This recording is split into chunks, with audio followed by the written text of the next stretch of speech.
I enjoy anything that deals with the wheel, get on it early mornings when I'll wake up and just throw for most of the mornings, throwing the forms originally and sort of getting a feel for what the clay is really looking for. It's really interesting. I've encouraged Matthew several times. Matthew, just sell the stuff. Find an art gallery and cut a deal with the art person. But that's just not what it's all about for him. It's not a money thing. It's completely because he enjoys getting out here and doing his pottery and finding his happy place with his pottery.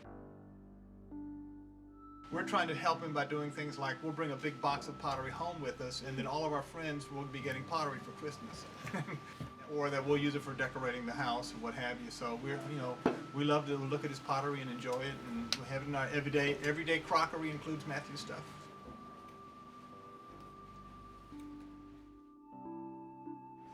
Who am I and how did I get started?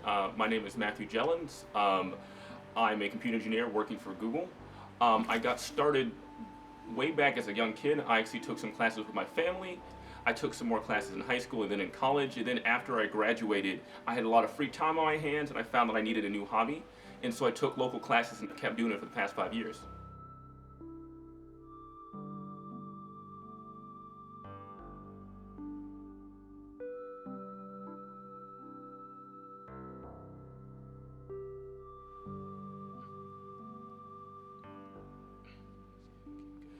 Being able to throw on the wheel is already something I did by myself, and it's been really nice and really useful as a way of, like, a therapeutic thing to really keep myself centered. You haven't done pottery if you haven't had it turn out not how you would like it. You would have things where any number of things could go wrong. Air bubbles, if that won't, okay, the whole thing will explode, to things like just warping and cracking where you'll have pieces sort of warp and bend. Especially that's a special issue of one of my mixed clay pottery where you'll see that the whole thing will warp and buckle inwards and you'll have these nice S cracks. And sometimes it can be disheartening, but other times you'll get really beautiful things that you weren't quite expecting.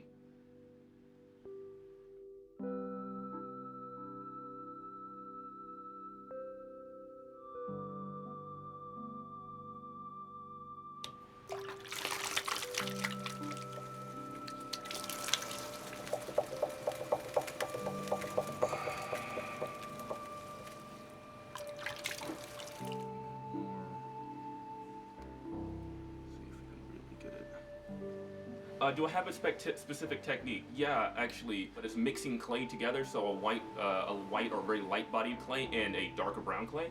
I'm mixing them, and you scrape them away, and you'll see that they have these really nice, interesting play in colors. That's really, really beautiful. And I find that's a lot of times representative of myself as somebody who comes from a mixed family. I find it really nice to be able to show the beautiful play in a mix of colors.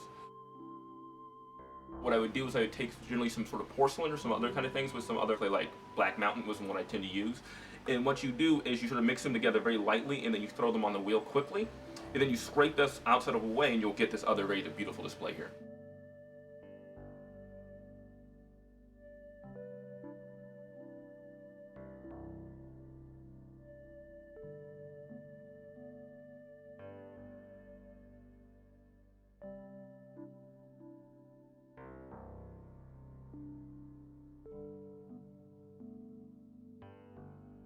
Yeah, he's been doing pottery since he was very small. I used to have Piglet somewhere there. I don't know where it went.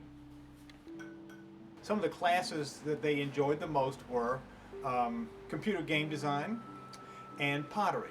So guess what? He's a computer engineer that does pottery. So I actually take notes of these things. Well, obviously I'm very proud of him because he's done very well for his career, and at the same time he's got something that is a personal love.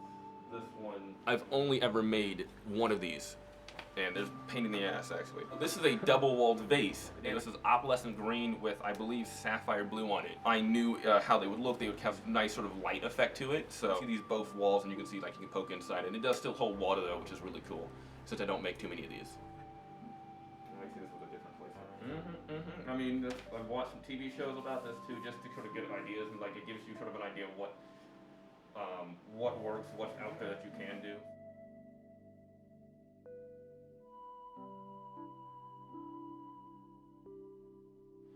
Oh yeah, really wooden pies.